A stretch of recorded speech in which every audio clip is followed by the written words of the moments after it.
tukae mbali na shirki.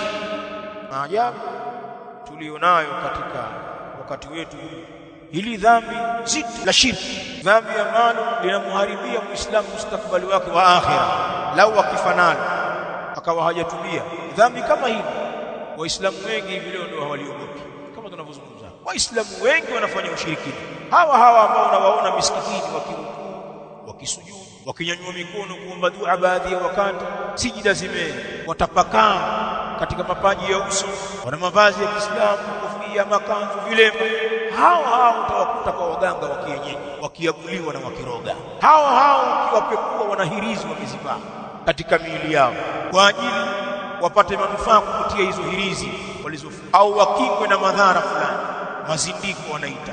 Watu wamevaa mabangili mengine ya shaba, mabangili ya fedha, wanaitakili ni kinga. Hizo zinawakinga na vijicho na mahasidi. Wengine mapete ya kinga, wengine wamefunga uzi. Balaa kwa watu ambao wanaonekana misikitini na wana majina ya Kiislamu.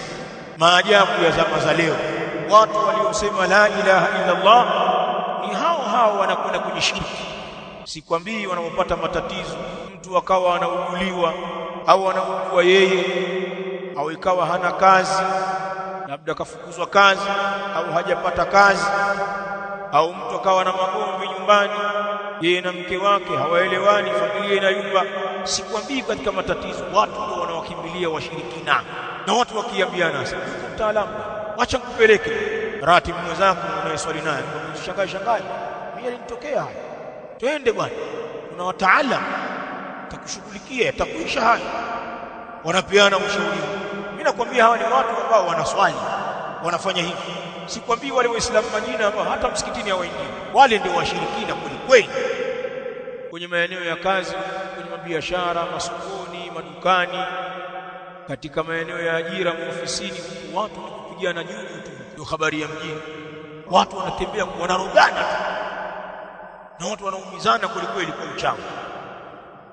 Baadhi yao ni Waislamu.